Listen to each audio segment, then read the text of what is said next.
Three weeks into the 90-day campaign period for national office, what does the landscape for political campaign ads look like? Who's spending? Who's benefiting? And will 2025 be the most expensive midterms in Philippine history? Hi, I'm John Nery, and you are in the Public Square. One of the best sources of information on advertising in the Philippines is an old friend of mine and of this program. Jay Bautista, a byword in the industry, is the executive director of Kantar Media, which has been providing third-party advertising verification and monitoring services since 2013. Welcome back, Jay, and thank you for joining us again in the Public Square. I'm very happy to be back. Jay, this would be your fifth election that you're tracking, right? So 2013, 2016, 2019, 2022, and now 2025. Can you give us an idea of the ad spend for each of these five elections? Yeah, so interestingly, the thing we've noticed over the last five elections are the media mix. No? So, Yes. of course, TV continues to have the lion's share Okay. at about 70 to 80% of spend every election. 70 to 80. But the mix has changed. In 2013, you still had a lot of traditional print advertising as part of the Yes. media strategy. So, Oh, yes, I remember those days. or you had full page ads or That's center right. spreads. And then by 2016, it shifted to social media. social so the use media. of Facebook in particular and YouTube. In 2022, we've seen TikTok becoming a part of the media mix Okay. in terms of the election. And we feel that it will continue this election. But overall, television continues to be the main platform or touch point that candidates use, whether it's on a pre-campaign level or during the official campaign period. I was struck by the increase in the total ad spend. Of course, we have to qualify. No? You base this on the published rate cards. There's really no way for you to know beforehand how much of a discount a particular candidate or a party will enjoy or is enjoying. So based on published rate cards, in 2013, total ad spend was like 35 billion pesos. Correct. This doubled to 2016, a presidential election year, to 67 billion. Now, the difference between 2013 and 2016 is that there are no candidates for president and vice president Yes. in 2013. So, obviously, there's more opportunities to spend. Correct. But in 2019, midterms, so no people running for president or vice president, the same amount of ad spend, 67 billion pesos also in 2019. This is your Yeah. tracking, right? And then in 2022, it tripled. Correct. From 67 billion to 181 billion pesos. Can you walk us through this? I mean, why these huge jumps? It's not just because of the increase in population, Yeah. right? Or Well, several factors come into play. One is inflation in terms of media rate cards. Okay. A lot of the media owners look at the elections as a time to also increase revenue. Yes, okay. So they put inflation as part of their packages. The second one is in 2019, there was a shift towards a lot of online advertising. So medyo na deplete yung allocations for traditional media like TV, radio. Wait, at this point, you did tell me that these numbers are for TV ad spend Yes, only, correct. right? Yeah. So, when you say in 2019, bakit pareho lang yung 67 billion ng ad spend dun sa presidential year 2016? It's because part of it went to digital, Yes, which at that time you did not yet cover. Yes, correct. In 2022, we saw a triple growth in terms of right, yeah. spending. One, it's a presidential election. Number two, it was still a year after COVID, so a lot of social distancing, lockdowns, and mobility issues came into play. So we saw that a lot of the candidates, to compensate for the difficulty of really going around and doing sorties, is to put a lot of money on advertising, particularly television.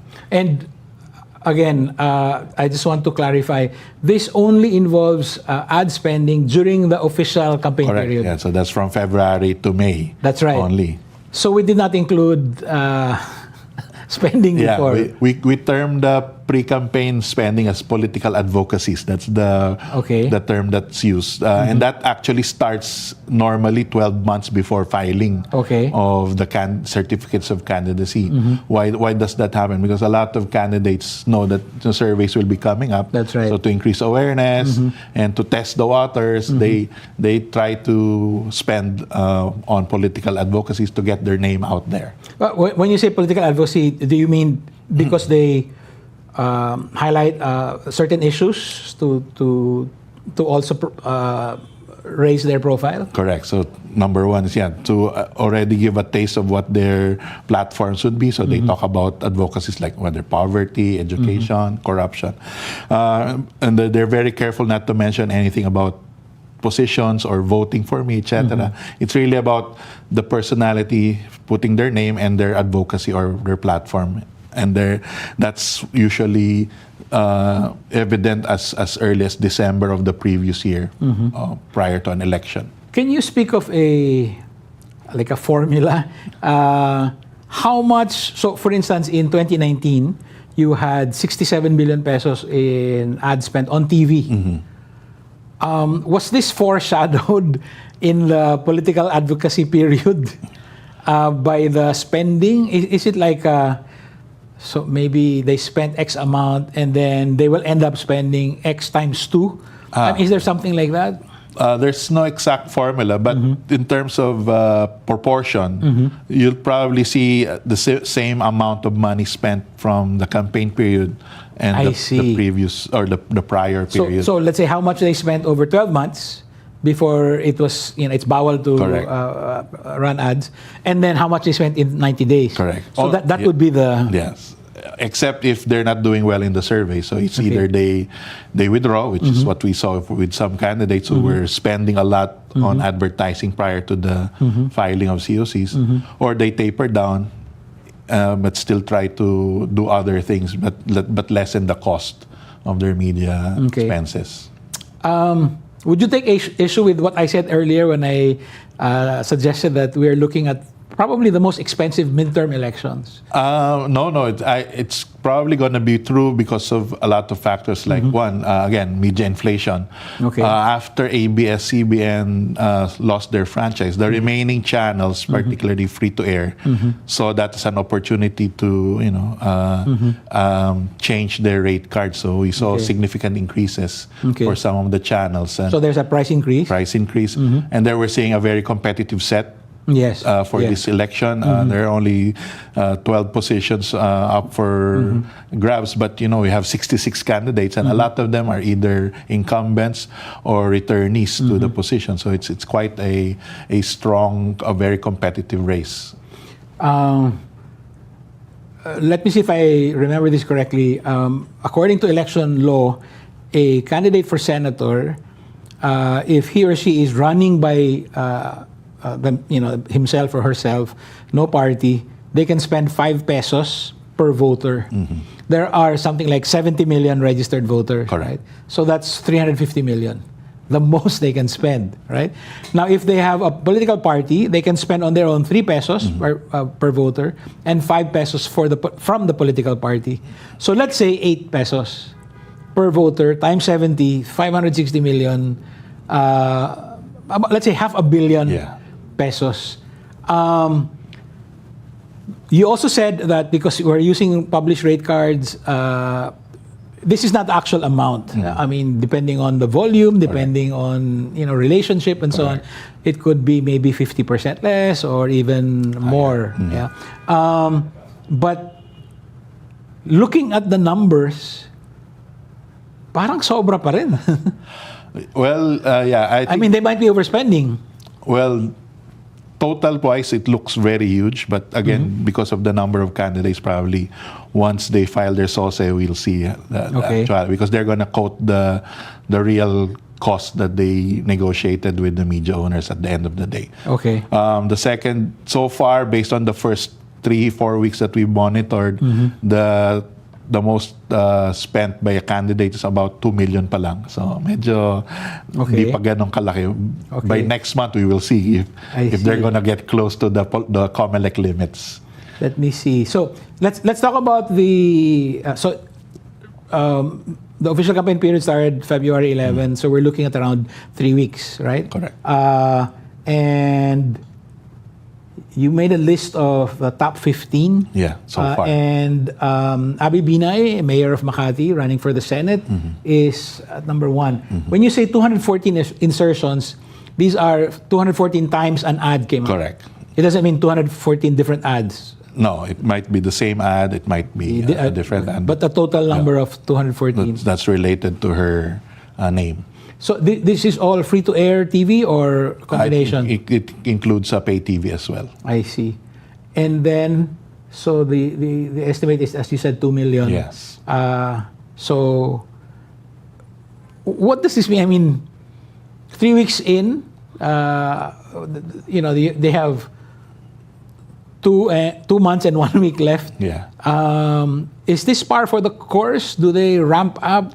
Usually, is there like a threshold? Then after that, they don't come out with ads anymore? Usually, it's an increasing trend normally, and again, depending on their position in the surveys. We'll be seeing monthly surveys starting February, and depending on whether they're moving up or down the rank, we will see changes in terms of their spending habit. For those who will be in the, let's say, the magic 6, we'll see probably tapering off, and they'll focus more on political on the ground. Yeah.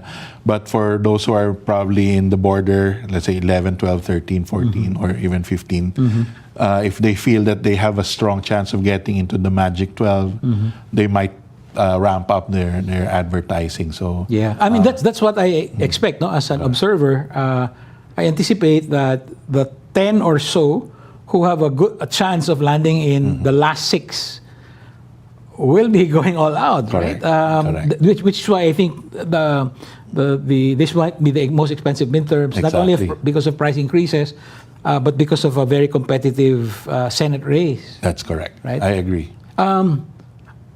There are no official ads yet for local offices because they have a shorter campaign period, for 45 days. But do you expect some maybe provinces will have a very competitive situation, so they'll we can expect more advertising? Oh yeah, definitely. So, which is, I think, a factor also why we see the bloating in the previous elections. Because we also add in the party lists, who are also having a very competitive set, and then the local elections, candidates in the local elections who also begin to spend when the campaign period starts for them. And this would include, for instance, in March, once the official campaign period starts for local government offices, you are also monitoring local TV. I mean, most of the monitoring we do are for national channels. Right. No? But except for digital, we can deep dive on local spending. I want to spend some time on digital later, because that's something that you did for the first time in 2022, and there's some very interesting data also that you have for last year, in the run-up to this year's election. But let's focus first on TV. Bato de la Rosa. Okay, so of the top 15 here, he's the one that I've seen. I mean, without my meaning to, I've seen TV ads. I've even heard radio, although you don't cover radio. Maybe another business opportunity down the road. But Bato de la Rosa's ads I've seen, right? And he spent 1.4 million, 118 inserts, and he's not assured. I mean, he's not in the top 4 or 5. No. Right? He's in the bottom middle. 6. He's in the middle and so on.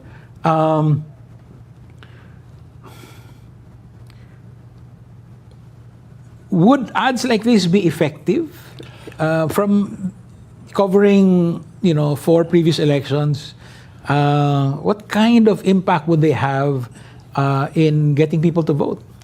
It's one of the factors definitely that helps in a campaign, but it's not a magic bullet for all. Okay. It doesn't mean that I spend so much, I'm going to be assured of a position. So there's a candidate who recently withdrew, who was already spending way before the campaign period. He had a lot of out of home billboards, etc., radio. Oh, this is Chavit.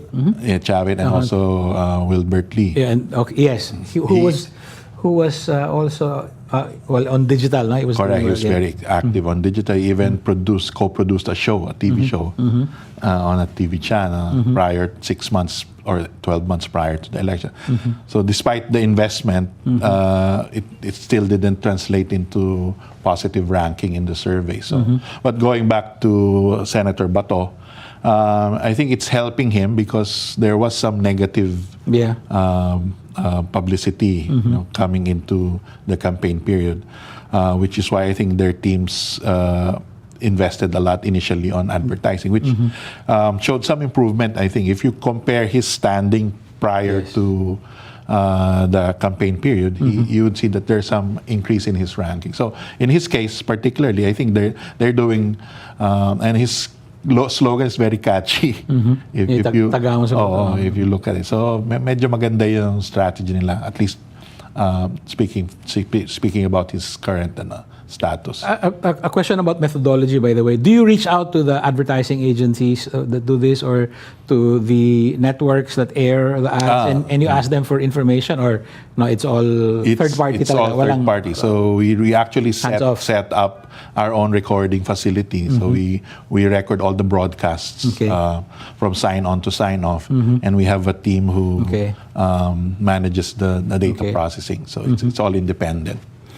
I have a question about the effectiveness of pre-COC filing advertisements. No? So this is the political advocacy period that we're talking about, like 12 months.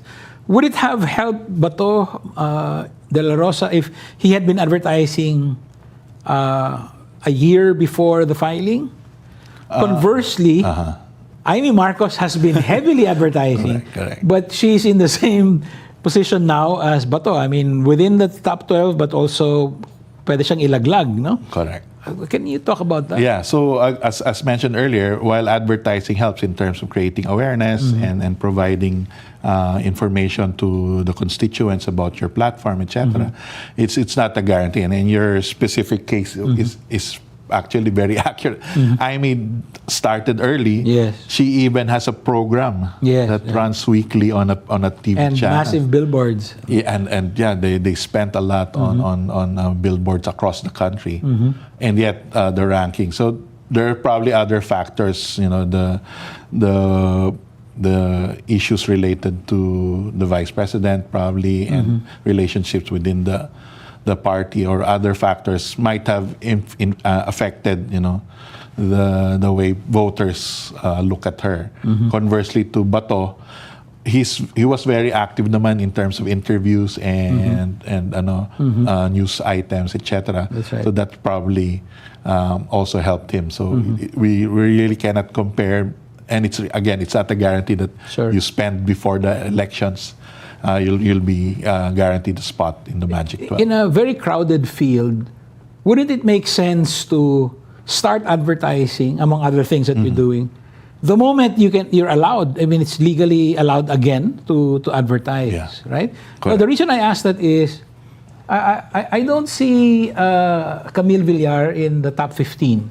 So we're just talking about the first 2 weeks. Yes. But I'm thinking, I mean, I look for her because we know that they have a lot of money. I mean, it's the Villar fortune and so on, and they've elected 3 already to the Senate, right? Would they look back on this failure in the not to have to be a top advertiser in the first 2 weeks later on? Would they have cause to regret? My question is, dapat ba pag go na kaagad? Ideally, it's something that should be done, especially if you're not in the Magic 6. No, the curious thing here is they have another strategy which we're not. I mean, the public should maybe not familiar with. They acquired a frequency on free TV. They have a channel, All That's right. TV. They also have a radio network or stations, at least in key cities. And that's where they're heavily advertising Camille right now. But they probably think that it's enough. That will be enough, at least for the start of the campaign. But looks like, I'm sure they're gonna reboot or pivot their strategy because it's not reflecting on her position. Again, aside from other factors that affect. Again, it's early days, the first 2 or so weeks, but we have in the top 15, Bamakino is 6th with about 787,000 pesos worth of ads. And at number 14 is Kiko Pangilinan with 162,000. Actually, laki ng gap, ano? What can we expect from their campaigns, from these two? Well, historically, if they see that their ranking or their rankings in the surveys tend to improve, or if there are other studies, I'm sure they're doing a lot of other studies and they're looking at their investors or political supporters. If that increases, we'll see more activity from the challenger candidates moving forward. Okay. Let's talk about digital advertising. I have something to show, but before we do that, the first time you verified and monitored digital advertising was in 2022.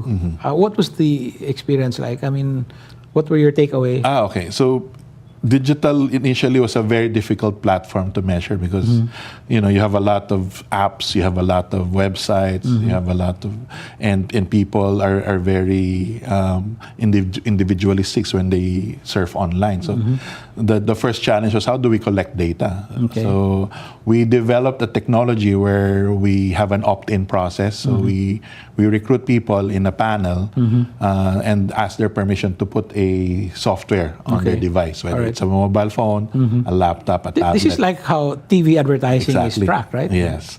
And once, as soon as they go online and get served an ad through their normal browsing, the software will be able to collect a copy of the ad and then analyze the metadata. Okay. So currently, we've ramped up the panel to around 300,000 Filipinos across the country who have voluntarily agreed to have their advertising exposure measured. Now, of course, there are limitations. We don't collect data on bank accounts or financial reports.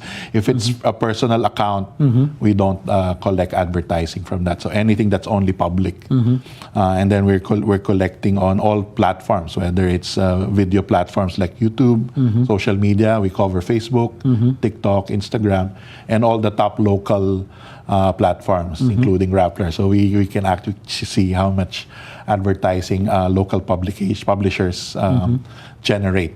You use a term display and video. So you have social display, social video, and so on. Can you explain that? Yeah. So we classify the advertising into 3 types actually. Okay. So the first are social media advertising. So that's ads that you receive when you're on your social media platform. So whether Facebook or TikTok or Instagram. If you get an ad, we classify that as a social media ad. And then on other types, whether it's a website or an app, we have 2 other types, which are display. These are static ads. So it's like a poster lang. Or, all right. And then a video ad, so which is more popular in the Philippines. So those are the 3 types. And then we also classify the types of devices, whether it's you're receiving the ad from your desktop or from a mobile device. Yeah, maybe we can flash this, which you kindly provided to us. So now this is data you gleaned from the third quarter of 2024. So this was the last 3 months before the filing of certificates of candidacy. Then after that, they couldn't advertise, right? So this one is legitimate political advocacy. Correct. Advertising. But this time, it's just focused on digital. Yes. Right? So based on your experience in 2022, so this is what you've done. And first of all, you computed the total ad spend, digital ad spend at 12 billion, an average of 4 billion pesos a month. Correct. Right? This is, correct me if I'm wrong, but there are no limits on digital advertising, right? In the election law? The Fair Elections Act does not cover yet digital. Yeah, so there's a limit on the number of print ads you can run, like the size and so on. There's a limit on the number of TV ads that you run and so on radio also. Correct. But none on digital. None on digital, so right? it's a free-for-all at this point. Yeah. So itong 12 billion, do you have a comparative figure for 2021, the run-up to 2022, or this is completely new? For 2021, we just started half year. So, I see. So medyo maliit pa yung nakita naming spend. Okay. But as the campaign period, or as the elections drew closer in 2022, we saw a ramp up, especially with TikTok advertising. And this is only for yung regular ads. No, we're not accounting here yung mga episodes or yung mga sarili mong produced na content. That's right. Or interviews among vloggers or other personalities. Okay. And if that's also paid, this is probably just the tip of the iceberg, literally. Okay. And here, the published rate cards are those of Facebook and YouTube and so on. Would they also follow the same tradition of giving deep discounts? No, that's the difference here. Because the rates per ad on digital are low, much lower compared to TV. Okay, like mas accurate yung estimates. Like 500 pesos for a boost. Correct. Ganyan, no? Ano yung standard yun eh. But when you think about it, 500 pesos for a boost, parang liit lang, ano? But they're looking at 12 billion pesos. Exactly. Ang laki, no? And then, in terms of channel share, the biggest is, what is this again? Android video? Correct. So, because the Philippines is an Android market in terms of mobile device ownership, a lot of the ads go to targeting those who own Android phones. And video is very popular among Filipinos kasi yung attention span natin, especially if there's humor or entertainment or music in the execution of an ad, nakakatch yung attention ng Filipinos. Hindi tayo masyadong tolerant about display ads. We try to avoid display advertising as much as possible. But you also, I think coming in second is what is this? Social video? Correct. What does it mean? So those are video ads that are played on social media platforms. So that would be Facebook, Instagram, and TikTok, most likely. Oh, okay. But given all of this, so 12 billion in 3 months, would the proportion of TV change now? You said in any given year, it's still 70 to 80% of total campaign ad spend is spent on TV. Given these findings from last year, would you say that you're looking at a change in the landscape, that maybe there might be more money spent now not on TV, but something else? Oh, yeah, definitely. So we've seen the trend, a declining share of television from 2016 when Facebook became a prominent part of the campaign. So from 80%, naging 70% siya in 2022. This year, we're expecting it to be at around 60%. 30% will be spent on online, and the rest, the 10%, will be shared between radio and other platforms like out of home. So this is your forecast that at the end, on election day, we will have 60% of all ad spend spent on TV, 30% on digital, and 10% on the rest. Correct. That's like a sea change, no? Yes, major. Because no matter how the level of the internet penetration rate a country has, we're all part of a digital public sphere now, right? So something that can happen, you have an ad on digital that can go viral, people start sharing it. And do you track virality? For advertising, yeah. So so how does if it the work? ad goes viral, we will be able to note that and report that in terms of how many people Are sharing. are share and seeing the ad and on what platforms they're being shared on. Okay. In terms of But right now, 3 weeks into the campaign, what does it look like? It's still too early. Yeah. Seeing any virality? Yeah. We should probably have that in another episode in a few weeks from now. We'll have more data on digital. But the other factor kasi is this election will be dominated by, for the first time, people below 40 years old. So Gen Zs and millennials will be the dominant voting segment for the 2025 For the first time? For the first time. Because in 2022, medyo mataas pa rin yung percentage of Gen X and Boomers in the votes. But this election, in particular, nag-swing na to Gen Z millennials yung majority. So that would be below 40? Below 40. And they're the ones who are always online and heavily on digital. Is that part of the reason why you expect 30% of ad spend to be in digital? Yeah. Because that's where the audience is? Yes, because we're seeing also the Gen Zs in particular are watching less and less television, listening to radio less compared to other generations. No? I had the president of Pulse Asia on this program a couple of weeks ago, and Dr. Holmes said that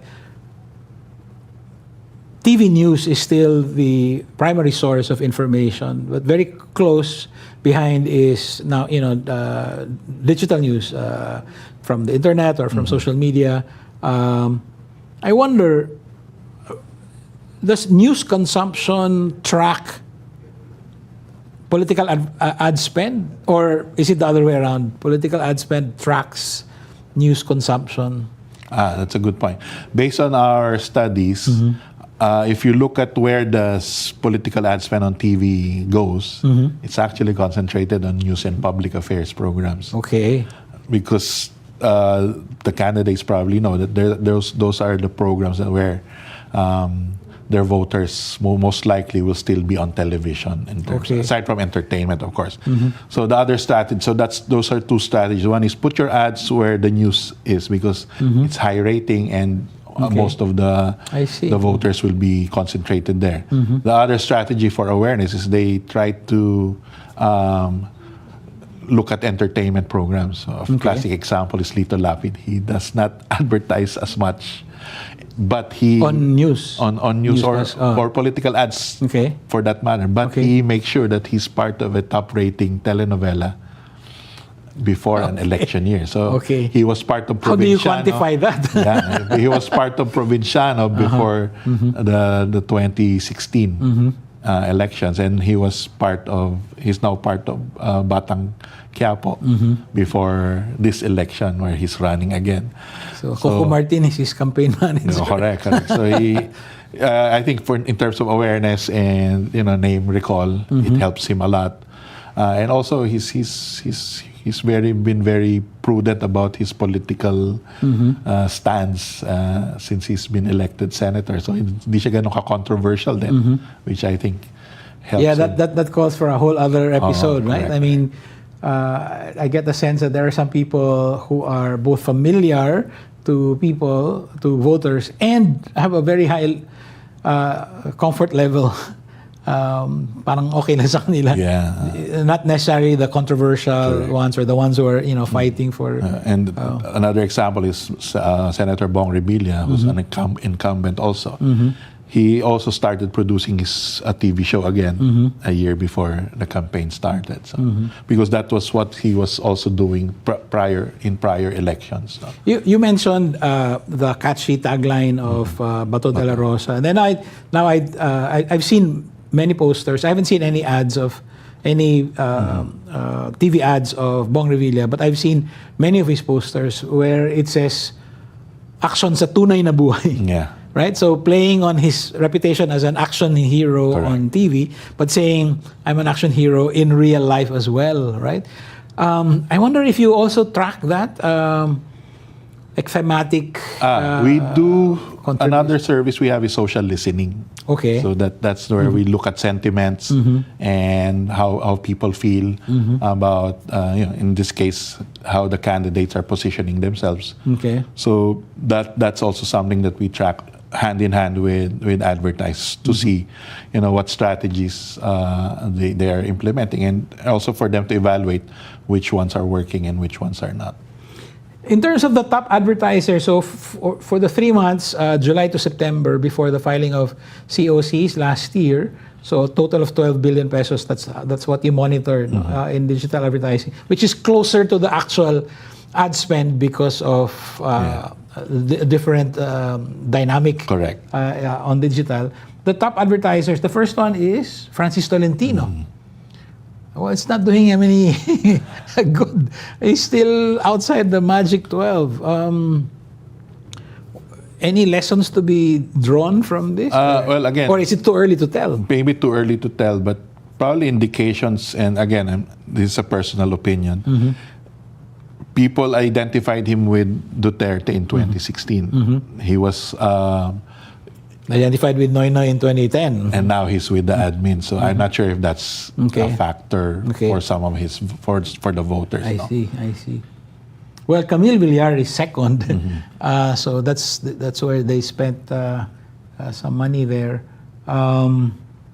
Wilbert Lee. Yeah, he was very aggressive because he was very pre COC surveys didn't put him very high in the ranking. So I think he wanted to catch up by increasing awareness for his candidacy. Would you have any estimate how much of the 12 billion pesos was spent by Francis Tolentino? Not at this point, but eventually you'll be able to. It will probably be sizable for him to rank first in the top. So again, those 500 peso boosts, they add up. Correct. Right? Correct. I mean, we're talking of, I don't know, tens of millions of pesos maybe. Yeah, of course, a lot of the candidates will say that it's not their own money, that it was donations or friends, but definitely, it adds up. Yeah, I do have a question. Number 4 is Ralph Tulfo. So this is the congressman from Quezon City. Was he advertising himself or his uncle? That's a very good question. When we classify the advertiser, that's the metadata says that's the entity that paid for the ad. So in this case, while he's named as the advertiser, the actual ad might not be about him. So it might be about their party list or any advocacy. Most likely an advocacy. Or their party list, the Axis. Yeah, but for record purposes, when they did the boosting online, the metadata was identified with him as that. Would there be any strategic value to having somebody else's name appear on the record? I think initially, especially if you're spending a lot, it protects the candidate from the image that you have a lot of money to spend, and ergo you might want to recoup that later. Okay. And then during the campaign period, we'll also see that even if it's a candidate being advertised, nakalagay doon, it's paid for by somebody else. Yes. Again, that's part of them complying with the Fair Elections Act not to overspend and be disqualified. And then you also have, who is this?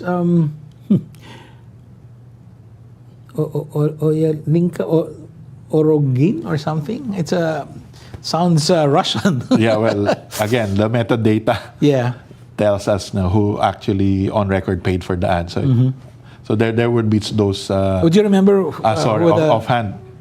But definitely it's related to a candidate. But we can get back to you on that. Okay. And then of the 12 billion, who got the lion's share of the platforms? YouTube? Yeah, YouTube and Facebook.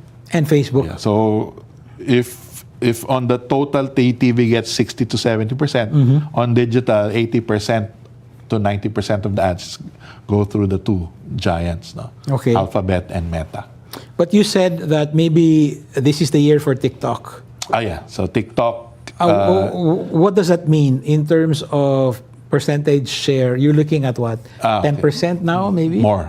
Probably bigger than 10%. In 2022, TikTok got about 5% share. Okay. This year, because more Gen Zs are becoming voters, that might, at the minimum, 10% share. definitely during the campaign. I'm not familiar with the advertising rates on TikTok. How much would a campaign cost? Like the equivalent of a Facebook boost? Yeah, it's quite similar. Similar also. They're very competitive. YouTube, Facebook, and TikTok. They're very similar. They're like micro units. Correct. But then they add up, right? Yeah, you don't see the bite initially, but once you look at the hundreds and thousands of inserts, when you boost, then that's when the zeros add up.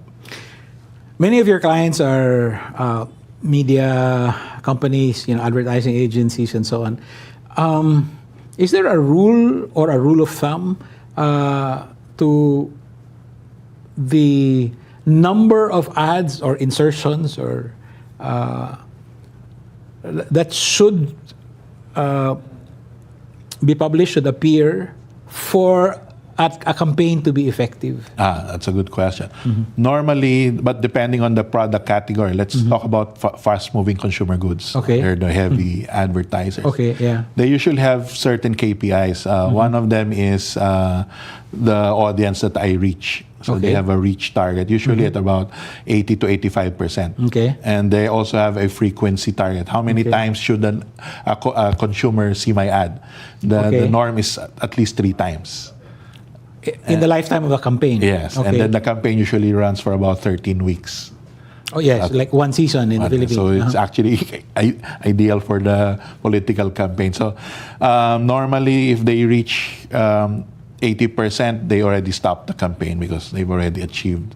And then they have a cost per ad or a cost per audience threshold as well. So it's a certain number of pesos per eyeball that I generate. So those are the things that they look at for them to determine that the campaign is successful, among other things. This is a little beyond, what you're doing. But I just wanted to know what you think about this. Would it be safe to assume that, the big spenders, the ones with big budgets, they're doing this? I mean, they have strategists. They have, directors who will say, this is where to put. I mean, it's not just like the candidate's wife saying, no, I feel like we should put money here. Yeah. And would we be able to tell if a campaign is amateurish, like bara-bara na lang? Oh yeah, definitely. From the data, you would notice that number one, the choice of programs. Okay. Does it match the voter profile? Okay. The choice of channels or touch points. Is that where most of your voters spend their time on? Okay. And then the type of ad that you air, the length and the type of execution. Is it are there too much information or too less information, etc. So there are check boxes or a checklist that we can look at to see if a campaign is going to be effective or not. So this whole team of advertising strategists and creative directors and so on, how do they get paid? If I may know, do they get are they like headhunters? They get a commission for every recruit that they are able to No, for hire? traditional media, it's a straightforward transaction. So normally a candidate will have an agreement with the proper media entity with strategists, PR, creative, and media. That's the traditional approach. And then yung pagbara-bara, dun yung parang tactical or really commission basis lang. That's where you see the difference between a professionally run campaign and a haphazard approach. But the reason I ask this is I wonder whether paying for staff expenses, the creative part of it, the media buying part of it, can hide the total cost. Oh, definitely. So you're only required to tell COMELEC how many ads how much you spent on ads. But you're not required to say how much you spent on developing the advertising, testing it, Correct. paying the models or whatever. Correct. So it's possible to hide some of the costs that way? Yeah, so basically you're not required to report the information. And yes, those expenses, because they're not mandatory in terms of reporting, will not be visible. so many questions I'd like to ask, but many of them have to do with how effective ads are. So we might need another. Yeah, it would be good to do a post post-election thing and see, who won and what their media strategies were, so that we can cross-check success points and challenges that they encountered. I think you will not disagree with me when I said that this might be the most expensive midterms. But does it have a chance to become the most expensive elections ever? Meaning it will top the 181 billion pesos ad spend estimated for TV in 2022? So far, I might not be able to say that it would top, but definitely it will be higher than other midterm elections. Okay. So far. So we have 66 Senate candidates, right? So if, let's say, to round it off, let's say 60, and everyone spends $500 million, right? That's a total, 560. But let's say 500 million. We're looking at 30 billion pesos. Correct. Total. But not all of the candidates have that kind of money, right? Now, so you have many, in fact. So let's just say there are 20. So if the 20 candidates spend the maximum allowable amount of 560 million each, 500. So that's 10 billion pesos.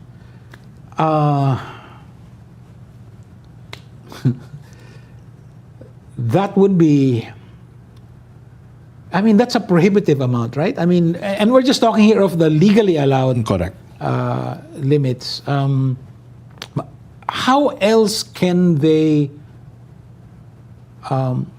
buy more advertising or advertising time or space without running afoul of these limits? Well, I'm not sure about the specific rules, but one rule is you're allowed certain minutes per channel. That's right. Yes. So if there's 10 minutes, let's say, per channel, one thing is you can spread your spend across a lot of channels to increase your visibility. So not just focus on the top rating channels. So that will, and the same goes with radio. Radio is not, you're not limited to radio in total, but per station. And That's right. There are more than 300 commercial stations nationwide. So if I'm a senatorial candidate, that's the spread I have in terms of allowance to spend. And then, of course, out of home, COMELEC has allowed for the first time since the last 4 elections billboards to be used for campaign, which was not allowed. So that, again, increases the opportunities to spend and increase your media exposure. How is that? I know you're not monitoring that, but based on industry talk, how is that doing? That seems like a growth opportunity for political ads. Correct. And also for the out-of-home industry, because they were also affected by the shift to digital and COVID. When COVID happened, no mobility. No one wanted to advertise on billboards. So it's actually a boon for both the candidate because it's a chance for them to have like a semi-permanent presence. Yeah, aside from their headquarters, which was the rule before. They can only put a big poster on your headquarters. Now you have a chance to spread your message across, and so it's an advantage for both the candidate and the industry. The challenge here is, well, at least from the mainstream advertising, what we also see is that nagtitaper down naman yung traditional advertising from the Procter & Gamble's, the Unilevers. They lie low during this period because the clutter is too much. That's right. Yeah. What does that mean? Everyone talks about that, and everyone says, "No, our ads have to cut through the clutter," and it's just advertising noise. Correct. Yeah, because at the height of TV's popularity, we were recording about 20 minutes per hour of ads. 18 minutes was the limit. But certain networks were doing 22. Yeah, that's right. So that was so imagine that. So parang and the analogy is when you watch boxing before on live TV, 3 minutes yung round and then 10 minutes yung ad. So that was so much noise, and I see. because of the clutter, the effectiveness of the ads went down. People couldn't recall or were negatively referring to ads because it was annoying to them. Hence the term cutting through the clutter. And that's happening more on online now, less on TV, because ABS is out of the picture, the levels of ads dipped significantly, which made TV a bit more effective when it comes to advertising, because people are more tolerant kasi less noise. But for in the case of ABS, for instance, they don't have a legislative franchise anymore, but they can still take ads, no, for their social media platforms, Correct. for their free-to-air partnerships, collaborations. Correct. But relative to GMA, they would be what? They're obviously no longer parity, right? No, I mean, it's a very large disparity now. What is it, like 1/10 or something, or probably, yeah. For every for every 10 ads probably in GMA, probably two or three ads for ABS, roughly. I've been meaning to ask this question. How much is the rate now for a 30-second TV ad on GMA? Okay. So the rate card published is around ₱1 million for 30 seconds. Okay. Of course, again, as mentioned, it can be negotiated. So let's say you're able to negotiate it to $500,000. How many ads again do you need to run? So you want the viewer to see it 3 times. Correct. But the viewer is not there the whole time, right? No. So in a given month, you would have to assume that, you know. Yeah. So let's assume there are 10 top rating programs in a day. So one spot a day. In a month, that's 300. So if it's a 3-month campaign, you have 900 inserts. Okay.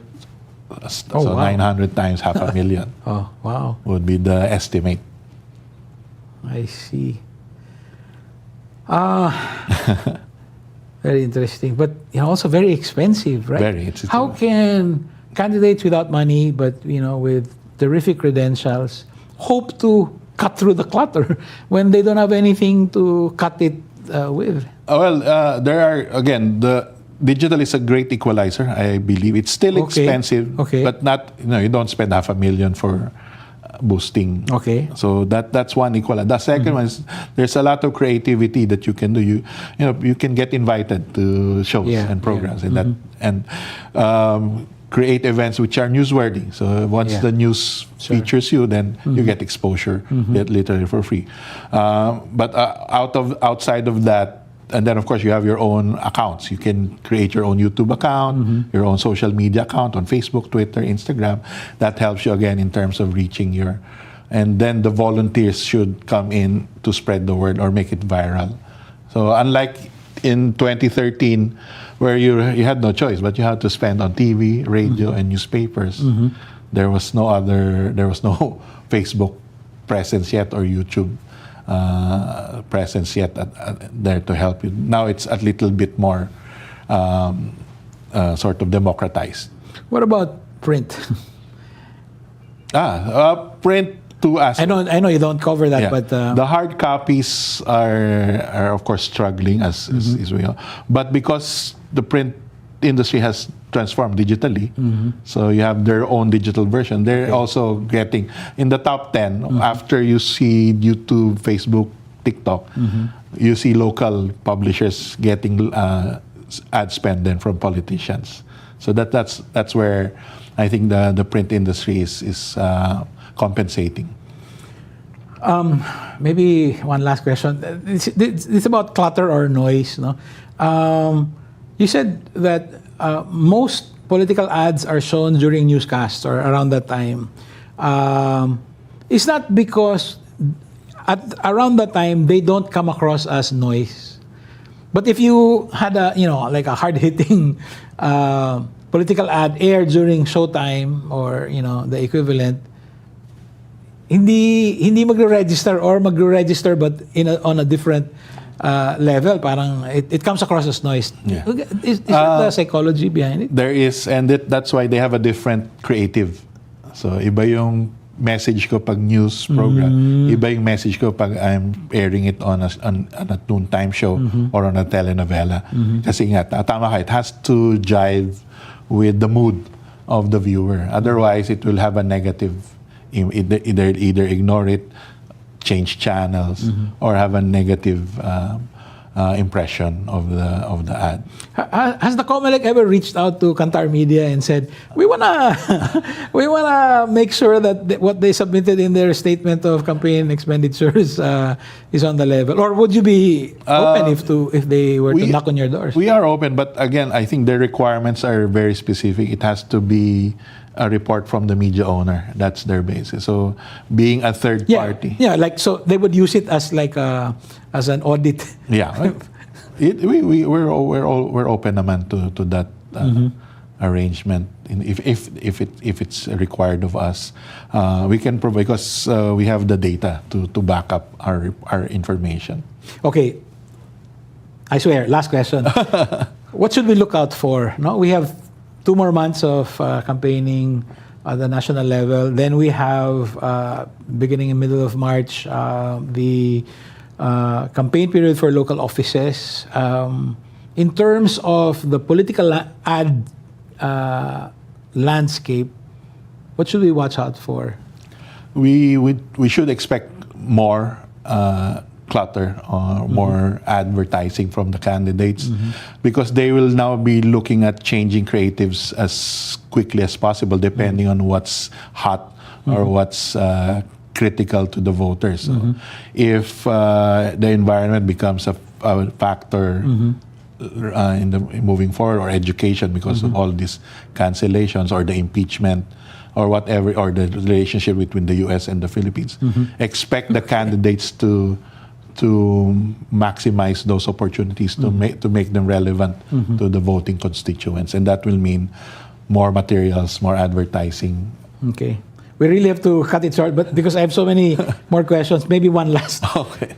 If you put a QR code on a billboard, right, and then the prospective voter, all he has or she has to do is just, click, take a picture, and then click, So and then out comes an ad or the position paper on something. How do you classify the content of that QR code? Is it part of out-of-home, outdoor advertising? Is it part of digital advertising? It will be both. So it's what we call a multi-platform execution. Okay. So we will measure the out-of-home because that's the initial contact of the consumer, and then when they do QR code and it launches a website, we'll then be able to track. So it's called for commercial purposes, we call it the path to purchase. And usually that's what the let's say a fast food company does. If you want a discount or coupon, billboard, QR code, and then then they buy. Okay. In this case, billboard, QR code, and then if they vote for you, then you see that the campaign strategy was successful. Well, this has been most informative and not a little discouraging. The American historian Daniel Burstein once described advertising as the rhetoric of democracy. I wonder what the implications are for democracy when the rhetoric becomes prohibitively expensive and available only to the few. Jay Bautista of Kantar Media, as always, thank you very much. My pleasure. That's it for us today. The next step for engaged citizens, as always, is to take a more active part in the democratic project. Please download the Rappler Communities app and join the chat room of your choice. Thank you. This is John Nery. See you in the public square.